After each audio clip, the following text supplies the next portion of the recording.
ఇండియాలోనే #1 varicose veins hospital Avis vascular centre. నమస్కారం, శ్రీమాత్రే నమః.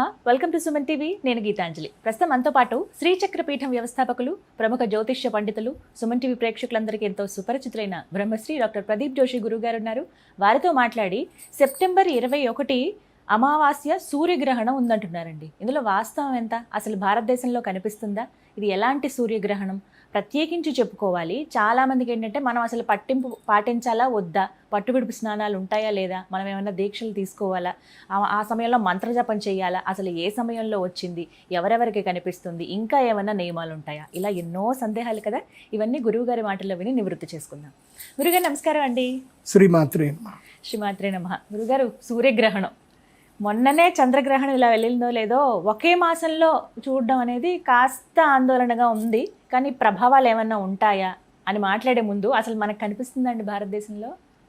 శ్రీ గురుభ్యో నమః. శ్రీమాత్రే నమః. అచింత్య వ్యక్త రూపాయ నిర్గుణాయ గుణాత్మనే సమస్త జగదాధారమూర్తయే బ్రహ్మణే నమః. మొట్టమొదటిగా ఈ సూర్యగ్రహణము చంద్రగ్రహణం అనేది ప్రతి ఒక్కరూ సర్వసాధారణంగా అందరూ తెలుసుకోవాల్సిన విషయం ఒకటి ఉంటుంది. సూర్యగ్రహణం వచ్చినా చంద్రగ్రహణం పక్కా వస్తుంది, చంద్రగ్రహణం ఒక్కసారి వచ్చినా సూర్యగ్రహణం తప్పకుండా వస్తుంది. అంటే సూర్య చంద్ర గ్రహణాలు ఎప్పుడు కూడా 15 రోజుల గ్యాప్లో పక్కా వస్తాయి, అందులో డౌట్ లేదు. కాకపోతే ఒక ప్రదేశంలో కనిపిస్తే ఒక ప్రదేశంలో కనిపించవు. ఎందుకోసం అంటే మొట్టమొదటిగా మనం ఈ లాజిక్ తెలుసుకోవాలి. సూర్యగ్రహణం అంటే ఏంటంటే భూమికి సూర్యుడికి మధ్యన చంద్రుడు అడ్డం వస్తాడు.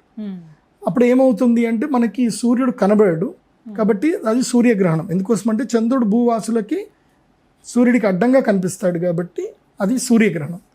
అయితే సూర్యుడు చంద్రుడు శీఘ్రగతియే, భూమి కూడా శీఘ్రగతిమే. సో భూమి మీద మనం తిరుగుతూనే ఉంటాము, చంద్రుడు కూడా శీఘ్రంగా వెళ్తానే ఉంటాడు. అయితే సూర్యగ్రహణము రేర్ ఫ్యాక్ట్గా కొంచెం సేపు మాత్రం ఉంటుంది, అది కూడా కొన్ని ప్రాంతాల్లో మాత్రమే కనిపిస్తుంది పాక్షికంగా. అంటే సూర్యగ్రహణం ఎప్పుడైనా సరే ట్రావెల్ అవుతూ ఉంటుంది. అంటే ఒక ప్రదేశంలో కొంచెం కనిపిస్తుంది, ఇంకో ప్రదేశంలో కొంచెం కనిపిస్తుంది, కానీ స్టేబుల్గా అంతగా ఒకే దగ్గర కనబడడం అనేది రేర్గా జరుగుతుంది. అది పోయిన సంవత్సరం షష్టగ్రహ కూటం జరిగింది, అది అందరం మనం చూసాము. దానికి సంబంధించి ఈ సంవత్సరం ఇప్పటికి సంవత్సరం అవుతుంది జూన్కి. పోయిన సంవత్సరం జూన్లో వచ్చింది, జూన్కి సంవత్సరం అవుతుంది. సో ఎన్ని జలప్రళయాలు, ఎన్ని విపత్తులు చూసాం. ఈ సంవత్సరం కూడా భయంకరమైన విపత్తులన్నీ చూస్తూనే ఉన్నాం. ఇప్పుడు సూర్యగ్రహణము, చంద్రగ్రహణం వచ్చింది. అంటే చంద్రగ్రహణం అంటే ఏంటిది? భూమి యొక్క నీడ లోపలికి చంద్రుడు ప్రవేశించడము. అంటే సూర్యుడికి చంద్రుడికి 180 degrees ఉన్నప్పుడు సూర్యుడి యొక్క వెలుగు పూర్తిగా చంద్రుడి మీద పడితేనే దాన్ని పౌర్ణమి అంటారు. పౌర్ణమి రోజే ఏమవుతుంది అని అంటే చంద్రగ్రహణం కనిపిస్తుంది. సో చంద్రుడు ఏమవుతాడు అంటే భూమి కొంచెం దగ్గరగా రావడం వల్ల భూమి యొక్క నీడ లోపలికి ప్రవేశిస్తాడు. భూమి నీడ లోపలికి ప్రవేశించినప్పుడు భూవాసులకి చంద్రుడు కనబడకుండా ఉంటాడు, కాబట్టి ఇదే చంద్రగ్రహణం అంట. కాబట్టి ఇక్కడ కనబడ్డాడు అంటే అర్థమైంది అని అంటే మళ్ళీ ఇటు తిరిగి వచ్చేసరికి, అమావాస్యకి తిరిగి వచ్చేసరికి ఏమవుతుంది అని అంటే కొంచెము భూవాసులకు దగ్గర ఉంటుంది. కాబట్టి ఉదాహరణకి ఇప్పుడు నా చెయ్యి ఇక్కడ పెట్టుకున్నాను, నేను ఇక్కడ దగ్గర నుంచి ఇలా అని అంటే నా కంటికి ఏదైతే కనబడాలో అది కనబడకుండా ఇది కొంచెం ఆపుతుంది. సేమ్ ఇప్పుడు కన్ను అనేది భూవాసుడు అనుకుందాం, ఇది చంద్రుడు అనుకుందాం. ఇప్పుడు చంద్రుడు ఇలా అడ్డం వచ్చాడు, కెమెరా అంటే ఇప్పుడు మీరు సూర్యుడు అనుకుందాం, ఇలా అడ్డం వచ్చాడు, ఇలా అడ్డం వచ్చి ఇలా వెళ్ళిపోయేసరికి కనబడదు. అట్లాగే సూర్యగ్రహణం కూడా అలాగే సంభవిస్తుంది. ఇప్పుడు సెప్టెంబర్ 21వ తారీఖు వచ్చే సూర్యగ్రహణం ఏంటంటే మన భారతదేశంలో కనబడదు, కాబట్టి దీనికి సూతక స్నానం ఉండదు, పట్టు స్నానాలు, విడుపు స్నానాలు ఏవి ఉండవు. అలాగే దేవాలయాలు మూయడము అలాంటి పద్ధతులు ఏవి అవసరం లేదు. అలాగే గర్భిణీ స్త్రీలకు కూడా ఇంట్లో ఉంటే మంచిది. ఎందుకోసం అంటే సూర్యుడికి గ్రహణం ఏర్పడినప్పుడు అతి నీళ్ళలోహిత కిరణాలు ఎక్కడైనా పడతాయి. సో అక్కడెక్కడో అంటార్కిటిలో ఇది గ్రహణం జరుగుతుంది. సో అంటార్కిటికలో ఫిజీ అనే కంట్రీలో కనిపిస్తుంది. అక్కడ సంపూర్ణ సూర్యగ్రహణం, పూర్తిగా సూర్యగ్రహణం. సో మోస్ట్ ఆఫ్ ద జనావాసాలకు ఎవ్వరికి కనబడింది. ఇది అంతా కూడా ధ్రువ ప్రాంతంలో జరుగుతుంది కాబట్టి మనకి కనబడదు కాబట్టి మనకి పెద్దగా దీనివల్ల ప్రభావం అయితే ఏవీ లేదు. అయితే ఈ సూర్యగ్రహణం మాత్రం ఏంటంటే పర్వకాలము అంటారు. గ్రహణం అనేటువంటిది ఎప్పుడైనా పుణ్యకాలం, అది భూమి మీద ఎక్కడ సంభవించినా సరే అది పుణ్యకాలం అని అంటారు. పుణ్యకాలం అంటే అర్థమైంది, మనం జీవితంలో ఏదైనా ఒక పుణ్యం సంపాదించుకోవాలి అంటే ఒక సత్కర్మ చేయాలి, ఏదైనా ఒక జపము, మంత్రము, తపము, యాగము ఏది చేసినా 1000 రెట్లు ఫలితం ఎప్పుడు వస్తుంది అని అంటే కేవలం గ్రహణం అప్పుడు మాత్రం వస్తుంది. అది గ్రహణం కనబడిన చోట ఏంటంటే గ్రహణ ప్రభావము పూర్తిగా 100% ప్రభావం ఉంటుంది. గ్రహణం కనబడకపోయినా కానీ 1% ఉంటుంది, అంటే ఒకటో పాదం అంటే 25% ఉంటుంది. గ్రహణం కనబడే చోట 100% గ్రహణ ప్రభావం ఉంటుంది. కాబట్టి ఏమంటాను అంటే నేను ఈ గ్రహణానికి సంబంధించి ఎవరు కంగారు పడకండి, ఎవరు దిగులు పడకండి. అంటే ఇండివిజువల్ పర్సన్స్కి ఎవరికి కూడా ఈ గ్రహణం మీద పెద్దగా ఎఫెక్ట్ ఏమీ ఉండదు. కాబట్టి పలానా రాశి వాళ్ళకి బాగాలేదనో పలానా రాశి వాళ్ళకి బాగుందనో అంటారు, కానీ శాస్త్ర ప్రకారం ఏంటంటే గ్రహణం కనబడినప్పుడు మాత్రమే ఎక్కడైతే గ్రహణం కనిపిస్తుందో అక్కడ ఉండేటువంటి ప్రజలకి ఆయా రాశుల వాళ్ళకి ఆ ప్రభావం అనేది ఉంటుంది. సాధారణంగా అర్ధరాత్రి 11 తర్వాత అని అంటున్నారు కాబట్టి ఇంకా అసలు ఎలాగో నిద్రించే సమయం కాబట్టి అది పెద్దగా ఎఫెక్ట్ ఉండదు. అంటే జీవితంలో నాకేం అవసరం లేదు, నేను హ్యాపీగా ఇట్లాగే గడిపేస్తాను ఉన్నది ఉన్నట్టుగా అనుకునే వాళ్ళు హ్యాపీగా పడుకోవచ్చు. కానీ నా జీవితంలో అద్భుతం జరగాలి, ఇది పర్వకాలము, ఈ కాలంలో నేను ఏదైనా సాధన చేస్తాను, లైఫ్లో ఏదన్నా టర్నింగ్ రావాలి అంటే నేను లైఫ్లో ఒక గొప్ప స్థాయి చూడాలి అని కలలు కనేవాళ్ళు మాత్రం పడుకోకూడదు ఆ రోజు. టైమింగ్ ఏంటండి, ఎప్పటి నుంచి ఎప్పటి వరకు? ఇది మన భారతదేశ కాలమాన ప్రకారం ఏంటంటే రాత్రి 11 గంటల నుంచి తెల్లవారుజామున 3 గంటల వరకు ఈ గ్రహణం ఉంటుంది. ఆల్మోస్ట్ 10:30కి నుంచి ఈ గ్రహణ ప్రభావం స్టార్ట్ అవుతుంది. ఇది సాధన చేయాలనుకునేటువంటి వాళ్ళు మాత్రం నదీ స్నానం చేయడము, నదీ తీరానికి వెళ్ళడము, లేదు ఇంట్లో పట్టు స్నానాలు పట్టుకోవడము, విడుపు స్నానాలు చేయడము, సాధన చేసే వాళ్ళకు మాత్రమే, అంటే తపస్సు జపం చేసుకునే వాళ్ళు మాత్రము యజ్ఞము యాగం చేయొచ్చు. ఎందుకోసం అంటే గ్రహణము ఉన్నటువంటి ఒక శక్తి ఏమిటంటే సాధారణ సమయములో ఒక మంత్రం చదివితే నీకు ఒక్క పుణ్యం, ఒక మంత్రం చదివితే ఒకసారి చదివినంత పుణ్యం వస్తే గ్రహణ సమయంలో ఒక్క మంత్రం ఒకసారి చదివినా అది 1000 సార్లు చదివిన పుణ్యఫలం వస్తుంది. సో మీరు గ్రహణ సమయంలో యాగం ఒక్క హవిస్సు తర్పణం చేశారు, 1000 తర్పణాలు చేసినట్టు. అదే 100 తర్పణాలు ఇస్తే 1,00,000 తర్పణం ఇచ్చినట్టు లెక్క. అంటే 1,00,000 సార్లు హోమం చేయాలంటే చాలా పెద్ద పని. అదే గ్రహణ సమయంలో 108 తర్పణాలు ఇచ్చామనుకోండి, 108 సార్లు స్వాహకారం ఇచ్చామనుకోండి, ఇంకా దాని మించిన శక్తి అద్భుతం ఇంకోటి ఉండదు. అది మేము స్వయంగా అనుభవిస్తున్నాము, మాకు తెలుస్తున్నాయి కూడా. ఎందుకోసమంటే అమ్మవారు ఒక శక్తి ఇచ్చింది. ఆ గ్రహణ సమయంలో ఎవరెవరికి నేను తేనె తమలపాకు ఇచ్చానో వాళ్ళందరూ క్యూర్ అయిపోయారు. ఆల్మోస్ట్ వాళ్ళందరూ కూడా. అది ఏందో విచిత్రం, నేను కూడా అసలు నమ్మను, ఒకసారి నమ్మని వ్యక్తిని. మా నాన్నగారు ఇది చెప్పిన తర్వాత ఈ పద్ధతి పాటించిన తర్వాత నమ్మాల్సి వస్తుంది. మిరాకిల్స్ జరుగుతున్నాయి మిరాకిల్స్. నేను మెడికల్ సైన్స్ చదువుకున్నా, మెడిసిన్ వేసుకుంటే తప్ప తగ్గని రోగాలు కూడా కొన్ని. ఈ మందు ఇచ్చిన తర్వాత గ్రహణ సమయంలో అమ్మవారికి అభిషేకం చేశాం. మీకు కావాలంటే ఆ వీడియో ఇస్తాను, ఆ వీడియో కూడా అందరికీ చూపించండి. గ్రహణ సమయంలో మేము అమ్మవారికి, రాజశ్యామల అమ్మవారికి అభిషేకం చేస్తాం తేనెతోటి. ఆ గ్రహణ పర్వకాలలో అభిషేకం చేసిన తేనె తమలపాకు ఇస్తాను. ఆ తేనె తమలపాకు లవంగం ప్రసాదంగా ఇస్తాం. అది ఏంటో కానీ అది తీసుకున్న ప్రతి ఒక్కళ్ళకి అద్భుతం అయిపోతాయి. మాటలు రాని పిల్లవాడికి కూడా మాటలు రావడం స్టార్ట్ అయింది. ఆ పిల్లవాడికి మాటలు లేవు కానీ మాటలు రావడం స్టార్ట్ అయిపోయింది. పిల్లవాడు మాట్లాడుతున్నాడు. మిరాకిలే. ఇప్పుడు మొన్న ఒకళ్ళు వచ్చారు నా దగ్గరికి, ఆ పిల్లలు అంగవైకల్యంతో, వాళ్ళ పిల్లలు పుట్టిన తర్వాత వైకల్యం వచ్చింది వాళ్ళకి, కాళ్ళు చేతులు సరిగ్గా ఆడవు. సో నేను స్పర్శ చేసి చెప్పాను, మీ పిల్లలకి తప్పకుండా వస్తాయి అని చెప్పేసానంటే నేను ఒక డాక్టర్ రిఫర్ చేశాను.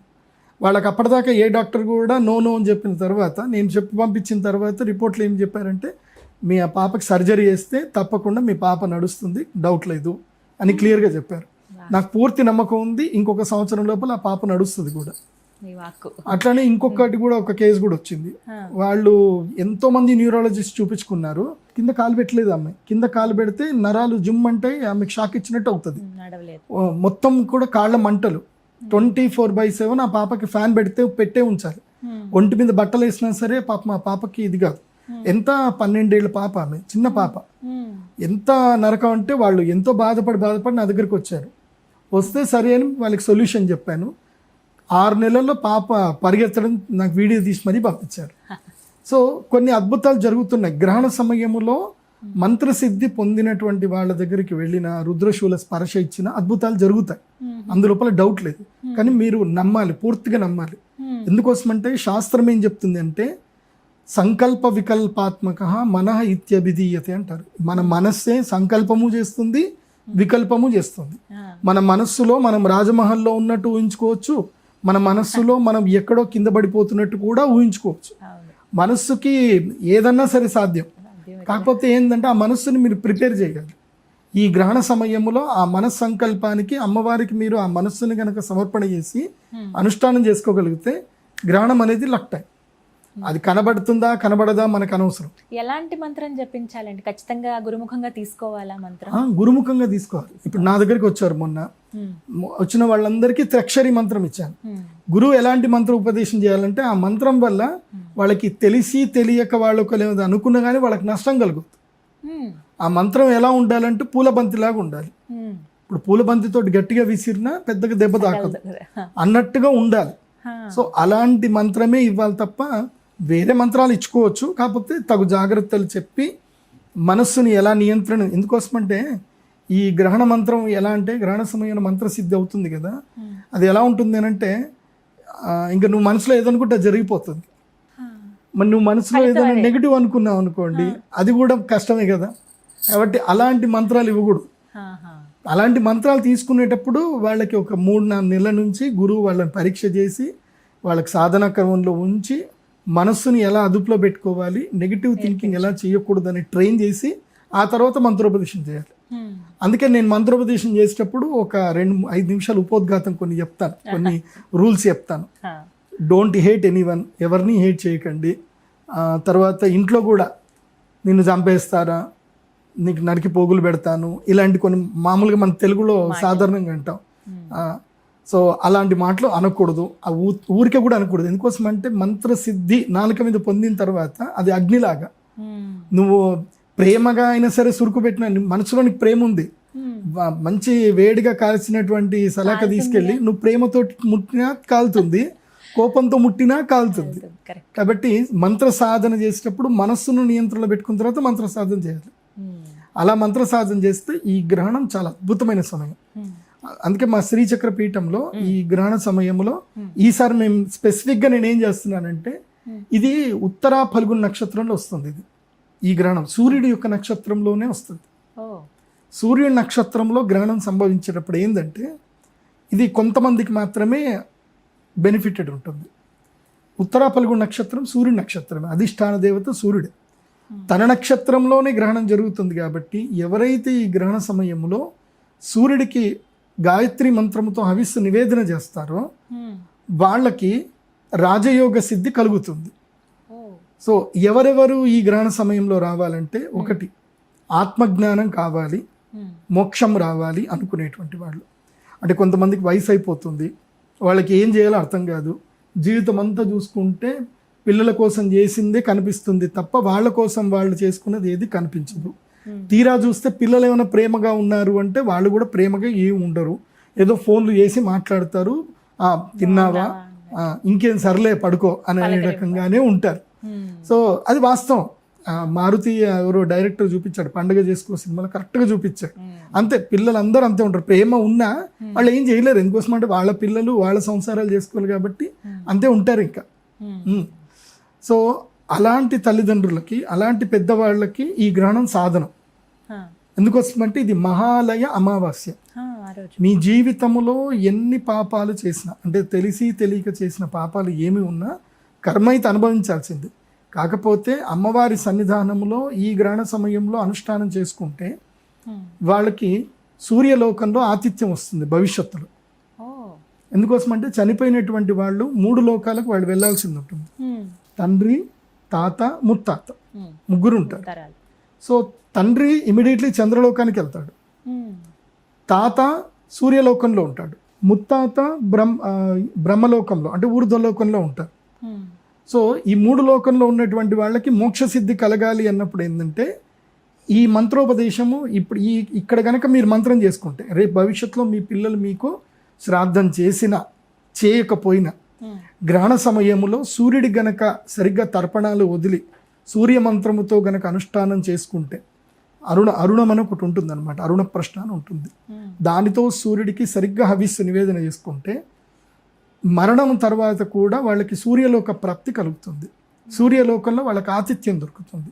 ఇక్కడ వాళ్ళ పేరు మీద దానం చేసినా చేయకపోయినా ఏది జరిగినా, అంటే ఇప్పుడు శ్రాద్ధం చాలా మంది మనస్ఫూర్తి కూడా చెయ్యరు, ఏదో ఇక సర్లే మాకేం ఆస్తి పెట్టలేదు, ఏం చేయలేదు, ఇట్లా అంటే మనస్సు వికారంతో ఉంటుంది అనమాట. ఎప్పుడు కూడా మంచి పని చేయడానికి మనస్సుకి ఎప్పుడు కూడా చైతన్యం అనేది దోహదపడదు. తల్లిదండ్రులను ద్వేషిస్తారు, చనిపోయిన వాళ్ళని తిట్టుకుంటారు. మా తాత ఆ పొలం అమ్మేసిండు, గచ్చిబొల్ల మాకు 4 ఎకరాల పొలం ఉండే, మా తాత 90sలో అమ్మేసిండు, అప్పుడు అమ్మకపోతే ఇవాళ మేము కోటీశ్వరులం అవుతుంటుంది, ఇలా చెప్పుకుంటారు. ఆ తాతల్ని తిట్టుకుంటారు కూడా. అలాంటివి చేయకూడదు.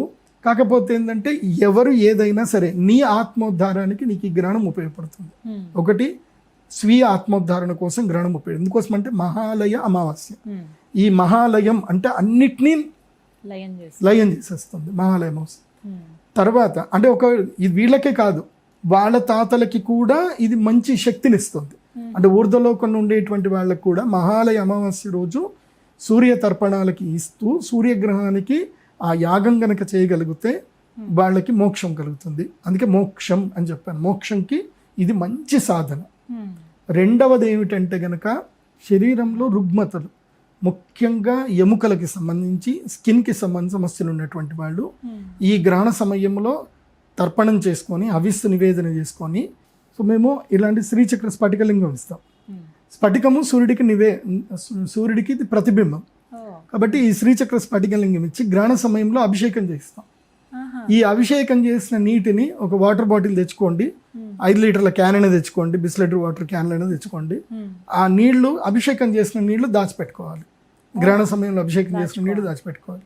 రోజు తీర్థంలాగా తీసుకున్నారనుకోండి, శరీరంలో రుగ్మతలు మెల్లిమెల్లిగా తగ్గిపోతూ ఉంటాయి. అస్థిగత రోగాలు, ఇప్పుడు పూర్వజన్మ కృతం కర్మ పాపకర్మ వ్యాధి రూపేణ పీడ్యతే. అంటే పూర్వజన్మలు చేసినటువంటి పాపకర్మలు ఏమైనా ఉంటే కనుక పాపకర్మలు వ్యాధి రూపంలో పీడిస్తాయి.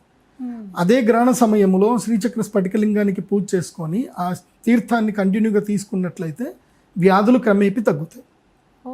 అది కాకుండా నేను కొన్ని ఆయుర్వేద ఔషధాలు కూడా చెప్తాను. దీనికి కంబైన్డ్గా కాంబినేషన్గా ఆయుర్వేదం కనుక తీసుకుంటే ఇటు పుణ్యము అటు పురుషార్థం రెండు కలిసి అక్కడనే మా అమ్మవారి టెంపుల్లోనే చేస్తాం, పీఠంలోనే సమయానికి రావాల్సి ఉంటుందా?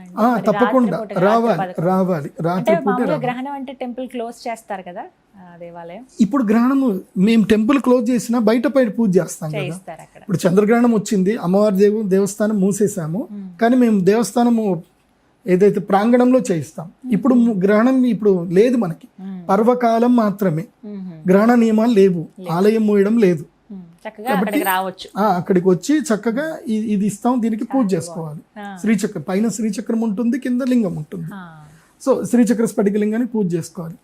తర్వాత అమ్మవారికి మధు అభిషేకం ఉంటుంది, అభిషేకం చేసింది అది ఇస్తాం. అది కూడా తిన్న అస్థిగత దోషాలు అంటే ఎముకలలో ఉన్నటువంటి అస్థిగత దోషాలన్నీ కూడా పోతాయి ఈ గ్రహణ సమయంలో. అది రెండవది. మూడవది ఏమిటంటే కనుక ముఖ్యంగా ఈ పితృదోషాలు ఉంటాయి. చాలా మందికి పిల్లలు పుట్టరు, వాళ్ళకి చాలా ఇబ్బందులు ఉంటాయి. వాళ్ళకి కూడా ఈ గ్రహణ సమయంలో తర్పణం చేసుకోవడము పూజ చేసుకోవడం వల్ల వాళ్ళకు కూడా పితృదోషాలు దూరం అవుతాయి. సో ఈ గ్రహణం వల్ల 3 బెనిఫిట్లు ఉంటాయి.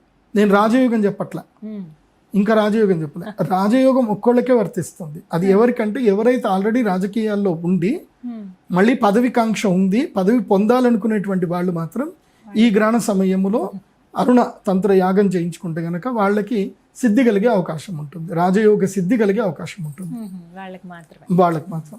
అండ్ సింహరాశి కర్కాటక రాశి తప్పకుండా వచ్చి చేయించుకోవాలి ఈ టైంలో. అవును, ఇంకా అడగబోతున్నాను 12 రాశుల వారికి ఎలా ఉంటుందండి, అసలు ఎవరికైనా ప్రభావం ఉంటుందా? మంచి చెడు సింగిల్% ఉంటుంది, 25% మాత్రం ఉంటుంది 12 రాశుల్లోకి. చంద్రగ్రహణంది 100% ఎఫెక్ట్ ఉంటుంది, రాజయోగమైన దుర్యోగమైన. కాకపోతే ఈ సూర్యగ్రహణం వల్ల ఏంటంటే 25% మాత్రమే, అంటే మైల్డ్గా ఎఫెక్ట్ ఉంటుంది, పెద్దగా అంత ఎఫెక్ట్ ఏమి ఉండదు. మొత్తం 12 రాశులకి మైల్డ్ ఎఫెక్ట్ ఉంటుంది. శుభం కలిగేటువంటి రాశులు ఏమైనా ఉన్నాయండి? సింపుల్, మనం లాస్ట్ టైం చెప్పినట్టుగానే మళ్ళీ సేమ్ క్యాలిక్యులేషన్ వేసుకోవాలి. నేను ఈ క్యాలిక్యులేషన్ చెప్పిన తర్వాత చాలా మంది పండితులు కూడా దాన్ని ఫాలో అయ్యి నీట్గా చెప్పుకున్నారు, ఎవరికి కన్ఫ్యూజన్ లేదు. అందుకే నేనేం చెప్పిన పద్ధతిగా నంబర్లు చెప్పి చెప్తాను, మీరు మళ్ళీ వేరే ఏ పండితులు చెప్పినా ఈ నంబర్ల ప్రకారం చూసుకోండి, చెప్తే కరెక్ట్, లేదంటే రాంగ్. ఓకే, ఎలా? గ్రహణము ఏ రాశిలో అయితే సంభవిస్తుందో తన రాశి నుంచి ఆ గ్రహణం సంభవిస్తున్న రాశి ఎన్నో రాశి అయి ఉండాలి అని అంటే 4వ రాశి, 8వ రాశి, అదేవిధంగా 12వ రాశి లేదా జన్మరాశి. ఈ 4 స్థానాలు అవుతే గనక వారికి అరిష్టము, వాళ్ళకి టైం బాగాలేదు అని అర్థం. ఈ గ్రహణంకి సంబంధించిన టైం బాగాలేదు, అది ఓన్లీ 15 రోజులకే ఎఫెక్ట్ ఉంటుంది, అంతకుమించి ఎక్కువ ఉండదు. ఇప్పుడు ఏ రాశిలో ఏర్పడుతుందండి? ఇప్పుడు సింహరాశిలో గ్రహణం జరుగుతుంది, అంటే జన్మరాశి, అంటే తన రాశిలో జరుగుతుంది కాబట్టి సింహరాశి వారికి గ్రహణము అరిష్టము, వీళ్ళు యాగం చేయించుకుంటే మంచిది. సింహరాశి ఎవరికి ద్వాదశ రాశి అవుతుంది అని అంటే కన్యా రాశి వాళ్ళకి అది ద్వాదశ రాశి అవుతుంది. సో కన్యా రాశి నుంచి లెక్క పెట్టుకుంటే వాళ్ళకి అది 12వ రాశి అవుతుంది, వెనక రాశి అవుతుంది. కాబట్టి కన్యా రాశి వారికి ఇది మంచిది కాదు. కన్యా రాశి వారికి అనారోగ్యము, తర్వాత ఖర్చులు అధికమవుతాయి. సో కన్యా రాశి వాళ్ళు జాగ్రత్తగా ఉండాలి. శుభకార్యాలు కూడా చేసే అవకాశాలు కూడా వస్తాయి కన్యా రాశి వాళ్ళకి. సింహరాశి వారికి ఏంటంటే అనారోగ్యము, మానహాని, అంటే అవమానాలు ఎక్కువ ఎదురవ్వడము, రూమర్స్కి గురవ్వడము, మానసిక వేదన సింహరాశి వారికి అయ్యే అవకాశాలు ఉంటాయి. 8వ రాశి వారికి అంటే మకర రాశి వాళ్ళకి సింహరాశి 8వ రాశి అవుతుంది. సో 8వ రాశి మకర రాశి అవుతుంది కాబట్టి మకర రాశి వాళ్ళకి ఏంటంటే ఇది ఆరోగ్య భంగము, దెబ్బలు తాకడము, చిన్నగా యాక్సిడెంట్లు అవ్వడము, లేకపోతే బాత్రూంలో జార్లు పడ్డంలో ఏదో ఒకటి ఒంటికి దెబ్బలు తగులుతాయి. కాబట్టి గాయాలు తగలకుండా జాగ్రత్తగా ఉండాలి. ఎవరు? మకర రాశి వాళ్ళు జాగ్రత్తగా ఉండాలి. తర్వాత 4వ రాశి, ఏ రాశి నుంచి 4వ రాశి అవుతుందంటే వృషభ రాశి.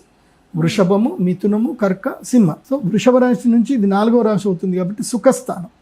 వృషభ రాశి వాళ్ళకి ఇది ప్లస్ మైనస్ 2 ఉంటాయి.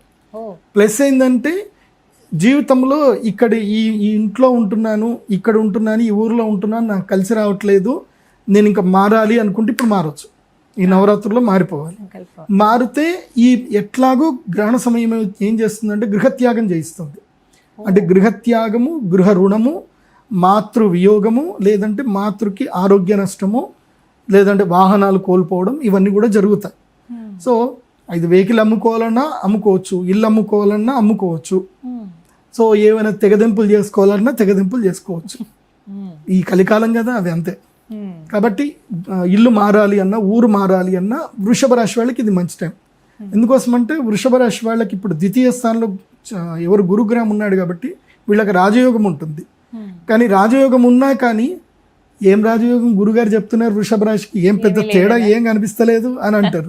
నేనేం చెప్తా అంటే స్థాన మార్పు చేయాలి. ఇప్పుడు మొన్న ఏం జరిగింది, ఒక క్లయింట్ వచ్చాను నా దగ్గరికి, ఇది చిక్బళ్ళాపూర్ అని ఇది ఉంటుంది మనకి బెంగళూరు దగ్గర. అక్కడ నుంచి ఒక పిల్లాడు వచ్చాడు. ఆ పిల్లాడు ఏంటంటే ఒక రియల్ ఎస్టేట్ కంపెనీలో ఇదేంది వెంచర్లు వేయడము, ఇంజనీర్గా పనిచేస్తాడనమాట. అతనికి శాలరీ వచ్చేసి 70,000 శాలరీ. నేనేం చెప్పాను, సింహరాశి మీకు నచ్చకపోతే సింహరాశి వాళ్ళు ఈ సంవత్సరము ఉద్యోగం మానేయండి అని చెప్పాను మనం డిస్కస్ చేసేటప్పుడు రాశి ఫలాలు. ఆ పిల్లాడు మాత్రం నన్ను సీరియస్గా ఫాలో అవుతాడు, గట్టిగా ఫాలో అయిపోయి ద నెక్స్ట్ డే పోయి రిజిగ్నేషన్ ఇచ్చేసాడు.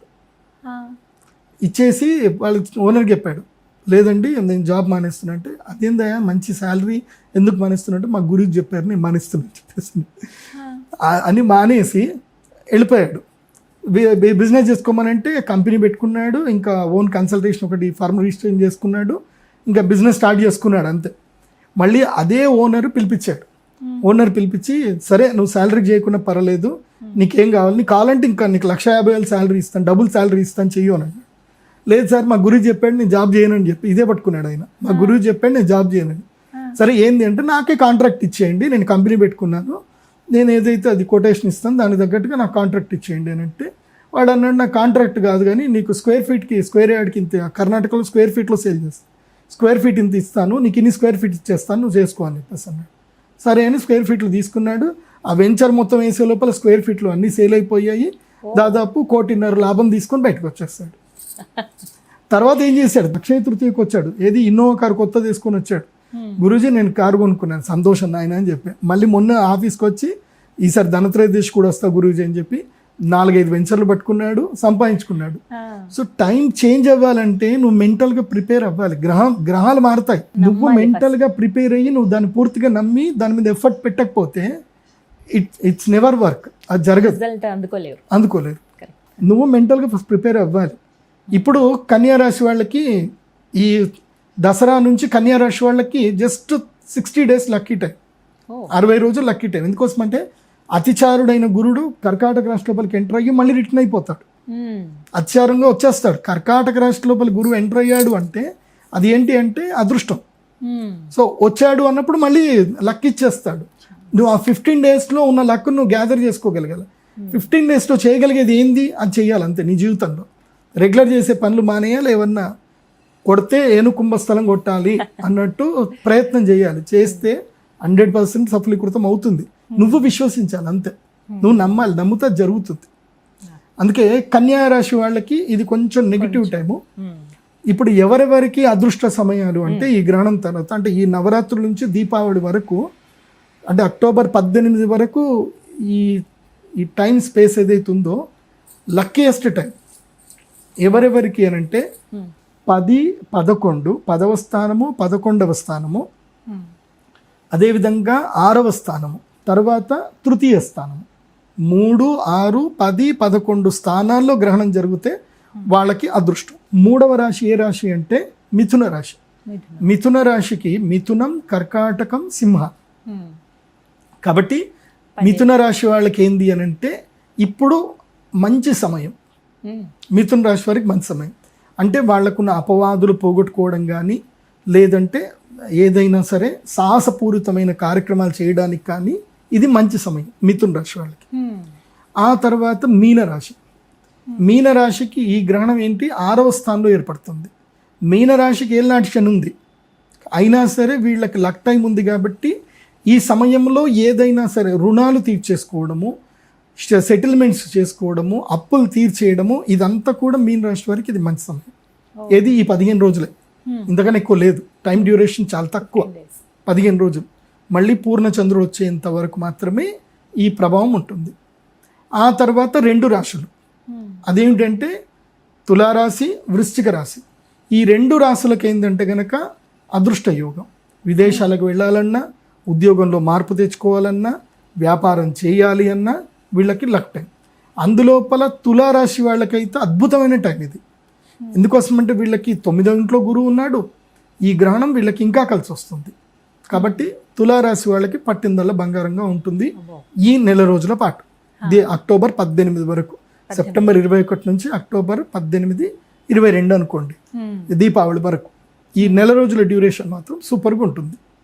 మిగతా రాశులు అయితే సాధారణంగా normal, not good not bad. ఇది కుంభరాశి, అదేవిధంగా కర్కాటక రాశి, తర్వాత ధనుస్సు రాశి. సో ఈ రాశి వాళ్ళకి ఏంటంటే నాట్ గుడ్ నాట్ బ్యాడ్. మేషరాశి కూడా సింపుల్గా ఉంటుంది.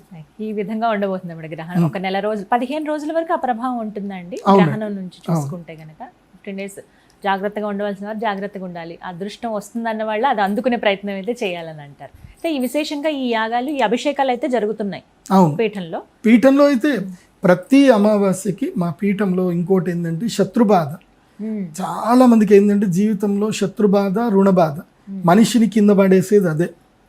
ఎందుకోసం అంటే మనం మంచిగానే ఉంటాం, ఎవడో వచ్చి మోసం చేస్తాడు. జీవితంలో పడిపోయేది మోసం వల్ల మాత్రమే పడిపోతాం, లేదా రుణం వల్ల పడిపోతాం. 3 రూపాయల వడ్డీకి, 5 రూపాయల వడ్డీకి తీసుకుంటాం. లేదంటే ఎవడో కూడా వస్తాడు, అగ్రిమెంట్ చేసుకుంటాడు, మన ల్యాండ్ అమ్మనివ్వడు, వాడు కొనుక్కోడు, కోర్టులో కేసు వేస్తాడు. ఇట్లా చాలా మందికి చాలా ఇబ్బందులు. ఏ ఇబ్బంది ఉన్నా మా శ్రీచక్ర పీఠానికి వచ్చి అమావాస్య రోజున బగళాముఖి చేసుకోండి. ఇప్పుడు ఈ అమావాస్య ఏంటంటే బగళాముఖి సమేతంగా సూర్యయాగం. కాబట్టి ఈ సమయం చాలా పర్ఫెక్ట్ సమయం ఇది. కాకపోతే మీరు వస్తే మీకు ఒక లాకెట్ ఇస్తాం, రావుకేతు లాకెట్ ఇస్తాము. అమ్మవారిది యాగం చేసుకోండి.